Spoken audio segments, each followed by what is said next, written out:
enfin, c'est juste pas vivable. Donc c'est-à-dire qu'aujourd'hui, si on leur donne les moyens d'avoir cette énergie-là, ils peuvent tout faire. Ils peuvent développer leurs activités commerciales. Alors Lumière pour tous, c'est une association qui a pour but d'aider au développement des villages reculés à travers un apport en énergie. Donc l'objectif, c'est vraiment à travers l'énergie solaire de pouvoir dynamiser le village et de pouvoir contribuer au développement des activités. Par exemple, la mise en place de containers réfrigérants pour les femmes qui sont les principales commerçantes, en tout cas, dans le premier village dans lequel on souhaite intervenir, qui est à Sangé, en Mauritanie. Ce projet, il est né, pour parler en toute sincérité en tout cas, moi je l'ai entendu de mes parents, du fait que ils ont relevé à plusieurs reprises que le gouvernement devait installer l'électricité dans le village. Il y a 10 ans déjà de cela, et ça s'est toujours pas fait encore aujourd'hui. Et donc moi j'ai fait mes petites recherches, et c'est aussi de par mes études. Donc j'ai fait des études dans tout ce qui est un peu management solidaire, tout ce qui est développement, solidarité internationale, et ce qui m'a permis de réfléchir à une alternative pour permettre à ces villages-là d'avoir quand même de l'énergie, mais sans dépendre, entre guillemets, du gouvernement. Et c'est de là qu'est né le projet Lumière pour tous.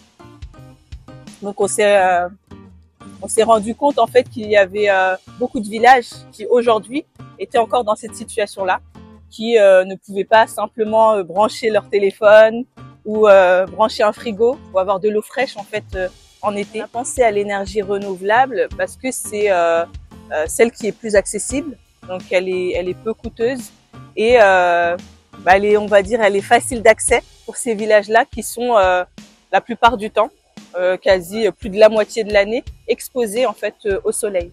Donc c'est vraiment l'énergie la plus adaptée, on va dire, aux besoins de ces habitants des villages. En réalité, ça change tout. Ça change tout parce que si on se posait la question dans le sens inverse, si on se disait qu'aujourd'hui on devait vivre sans énergie, comment on ferait pour vivre? Nous, on est nés dans un environnement où tout ça était accessible, et le fait de se dire que je vais dans un village où il n'y a pas tout ça, en fait, c'est juste pas vivable.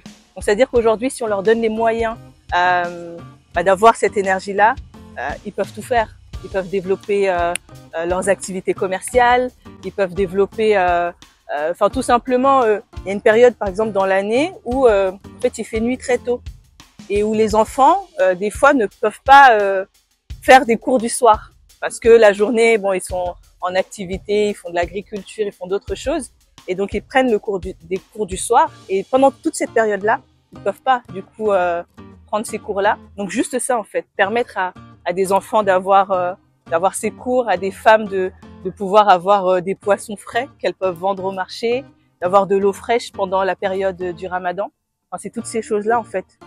Alors ce projet-là, il vise pas que les femmes, il vise vraiment tout le monde en réalité, tous les habitants du village, j'ai envie de dire, mais principalement les femmes, parce que c'est elles dans ce village-là qui font tout ce qui est activité autour de l'agriculture, autour de toutes les activités commerciales. Donc c'est vrai qu'il y a une volonté aussi de les aider plus, qu'elles puissent avoir leur propre activité, quoi. Parce que forcément on est dépendant de financement, on est dépendant de partenaires. Que le projet se fasse en fin d'année, au dernier trimestre 2024. Il va se concrétiser par l'achat et la mise en place et l'installation de 25 lampadaires solaires, pour le moment 3 containers réfrigérants, et on a voulu aussi un peu contribuer à l'éducation en finançant des gourdes isothermes pour les enfants scolarisés à l'école. On a ouvert une campagne d'appel aux dons, donc sur Hello Asso, pour vous permettre de contribuer à ce projet, qui est un projet noble. On est aussi à la recherche de partenaires, toutes les personnes qui travaillent dans des entreprises qui permettent l'accès à l'énergie solaire, de dons de matériel. Par exemple, on a eu des dons de panneaux solaires. Toutes ces choses-là qui permettent de contribuer, de développer notre projet on est en attente de tout ça pour vraiment que le projet se concrétise.